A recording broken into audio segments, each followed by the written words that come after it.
There's been a lot of controversies surrounding the announcement of the Olu-Designate, the person of Teshola Emiko. We know a couple of weeks ago, following traditions, the passing away of the Ogiame Ekinwonli was actually announced, and after that, the Olu-Designate was announced. Some persons kicked against it, like the Ologboshere of the Shekiri Kingdom, the person of Emani Ayere. He gave his reasons why he's kicking against it, that processes are not being followed, due process. So a lot of controversies has been surrounding this Olu-Designate. Right now, Delta State government has reacted to the crisis surrounding the Olu of Warri stool, all of the things, and even we got a report that apart from the Ayere kicking against Emiko, Teshola Emiko becoming the new Olu of Warri, that he had other issues. Other issues has cropped up. One of them is that even the crown is missing. So a lot of things has been going on. Well, Delta State Governor has just spoken. He has reacted as the crisis continues. We'll bring all of those details shortly, but before we do, my beautiful people, please don't forget to like, share, and to subscribe. Thank you once again. Despite the intrigues that currently surrounds the selection of the Prince Teshola Emiko as Olu-Designate, the Delta State government on Tuesday claimed it has not been informed of the demise of the 20th Olu of Warri, His Majesty Ogiame Ekinwonli. The Governor Ifeanyi Okowa-led administration has remained silent on the developments surrounding the death and subsequent selection of a successor for Ogiame Ekinwonli, who reportedly joined his ancestors in December 2020. Though President Muhammadu Buhari had already congratulated the new Olu-Designate in spite of the controversy surrounding his emergence, Governor Okowa had kept mum following issues surrounding the process. But speaking on Tuesday after the State Executive Council meeting presided by Okowa in Asaba, the State Commissioner for Information, Mr. Charles Aniagu, said the government was not aware of Ekinwonlu's passage and selection of a successor. Agianwu said he was not aware of the controversies in Shekiri land over the passage of the royal father. The commissioner told journalists that each community in Delta State has laid down rules, traditions, and ruling houses, so Ishekiri will not be different. The Delta State government had not been informed that the Olu of Warri had passed. For us, we are not aware that the Olu of Warri has died. To us, there is no controversy because we're not informed. The issue of the Olu of Warri is the same thing to all the communities.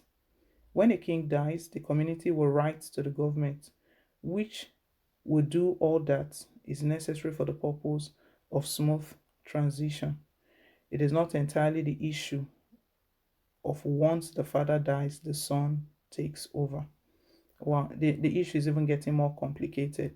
So Delta State Governor Ifeanyi Okowa is stating right now that he was not informed. We know actually the Olu of Warri passed on it since December, and when the news broke out that Olu of Warri has passed on, immediately the chiefs, the palace chiefs, they came out with a report that and denied it and called it false, that it was false report, false news, fake news, that the Olu had not passed away.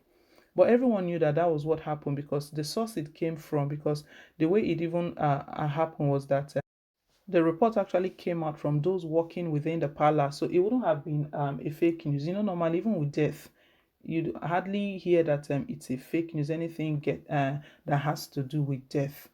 You know, if such a report come out, that means the possibilities are very, very high that such has occurred. But however, they disclaimed it and stated that it wasn't true. How the report came out was that the palace workers, they were seen running out of the palace because the report that came out was that he had actually had contact with one general that died of coronavirus, and they too were scared that most probably the Olu of Warri had contacted the virus as well. As such, they were running to different shops along the street to get hot because they believe that if they drink that hot, it will help just in case they had contacted it too. So it was so surprising that it was denied that nothing of such happened. However, finally, a couple of weeks ago, they decided to announce it, to make it official. But they gave the reasons. They stated that their reasons for taking their time is that when an Ogiame passes on, they don't just make it open to the people. They have process, they have traditions, they have to follow all of those traditions. That was why they did not state it initially.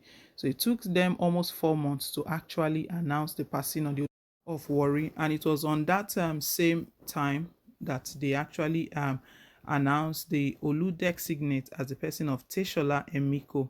From the announcement of Teshola, that raised a lot of controversies. One of the controversies was that Teshola's mom is not Ishekiri, that she's actually Yoruba, that from their tradition, any Olu of Warri, the mother have to either be Ishekiri or Benin, Edo, that is what their tradition states. So I don't know how it's going to end. Anyway, crown is still missing. They're still looking for crown. And the the burial. Another argument that Emani brought forward was that according to their tradition, that they cannot announce Olu-Designate when the Olu has not been laid to rest. That the Olu has to be laid to rest first before they start talking about this. But it looks like the Delta State government, they have their own share of their concerns that they've raised. That the normal way things are done, that if an Olu passes on, they have to write to the government to officially inform the government. Okowa stated that they didn't receive any. I want to believe, so it's not like they didn't hear, but it's just like the process was not followed because the news was all over the place when they recently made the announcement. So, but to them, they are not aware because they were not written to, they were not officially informed. That is the position that the Delta State government has just taken, that because they were not informed of anything, they've decided not to say anything concerning the the crisis and the controversies surrounding it. We even recall that when Ayero was kicking off and stating all of his points and the reason why he will not support the Olu-Designate, even the Oni of Ife spoke and threw his weight and his support behind Teshola. The Delta State government decided to just be quiet because in the first place they were not told of anything. So that's the position they are taking. Well, we'll just wait and see how all of this goes. But guys, let's hear your own take down below in the comment section. Thank you once again for staying tuned. Please don't forget to like, share, and to subscribe. Till I come your way again with more updates. Bye.